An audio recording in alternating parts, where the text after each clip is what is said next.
Hello, my name is Lee Anthony Holden, and welcome to another segment of Real Talk in Minutes. And today I want to share with you some things that I have learned, and it's regarding love. And the question is love a feeling or is it a commitment?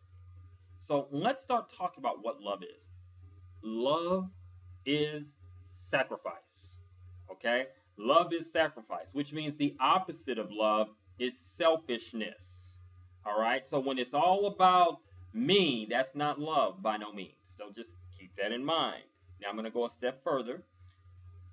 God in 1 John 4 through 8, he clearly states if one does not know love, they don't know him.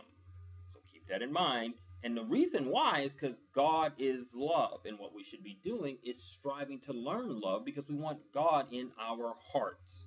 Okay? Now, hold on. I'm going to go to the next one.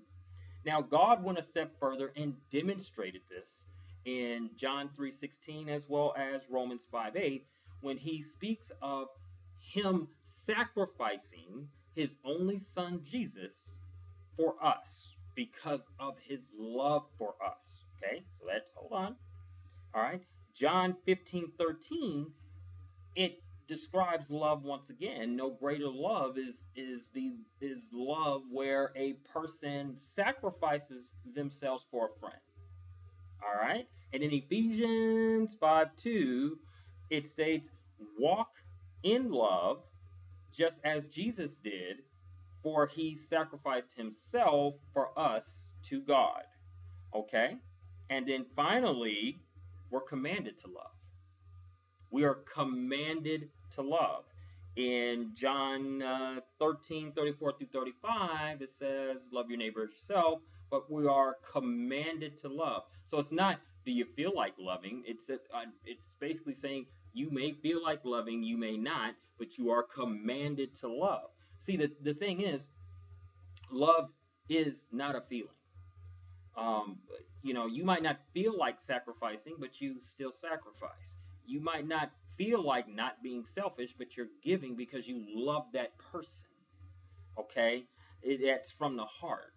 It doesn't matter how you feel. Now, keep in mind there are feelings when two people meet. When a man and a woman meet, there's feelings that could be created, all the warm and fuzzies on a regular consistent basis that can lead a man and a woman to a point where they turn around and they want to commit to love each other.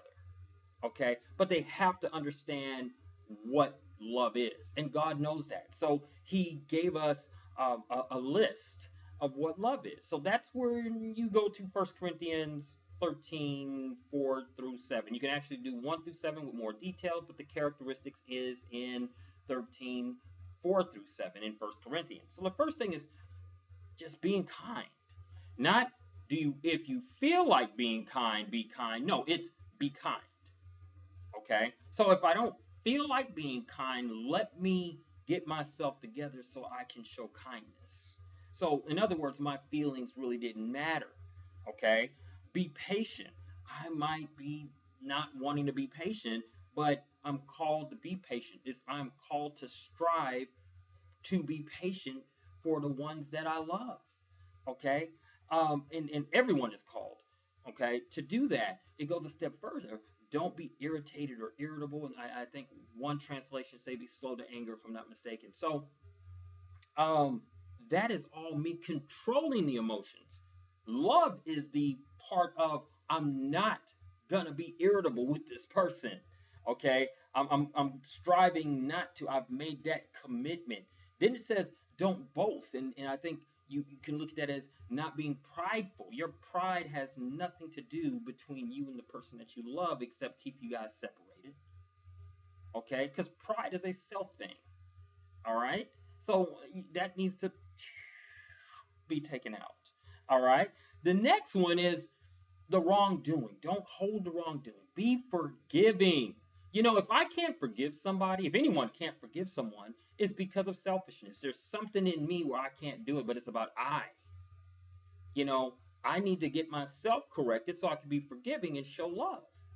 So, love is not a feeling. There's a lot of feelings that can lead up to love, but love is the commitment. Now, the thing is, when you got all the warm and fuzzy feelings, over time, that are consistent and like this is the perfect person for me, and that person saying the same thing about you, then you have to take the time to look at the characteristics of love and honestly, wholeheartedly ask yourself, am I willing to give these characteristics for this person no matter what?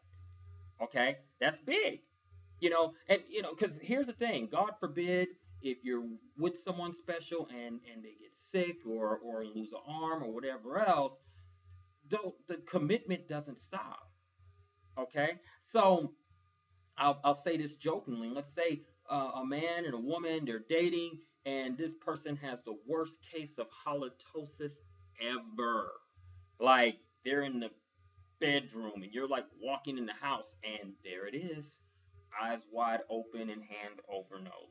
Okay, if that is the case, that is, if it was love was a feeling, it would be like, I no longer want this person and it's time to trade this person in. No, love is working through that, and you know what, no matter what you got, I got you. That's what love is, but that's a commitment. You might not feel like getting that, you might be totally disgusted, but that is what love is. Love is a commitment. And I think a lot of people don't recognize that. They look at the consistency of having the warm and fuzzies for a long period of time, and then they'll slap the title of love. But the problem with that is when things come against the relationship or even the marriage, when things start to come against that, when problems come, misunderstanding comes, and things, all this other stuff comes, you think it's love holding you together, but the love's not there, because if the love was there, you'd be held together. You would understand one another. It would reduce. I didn't say get rid of. It would reduce arguments. It would reduce a lot of things. And here, things holding wrongdoing and forgiveness would be upfront. Okay, so in a relationship like that, love endures all things. It overcomes it all. Okay, that's when two people are in love.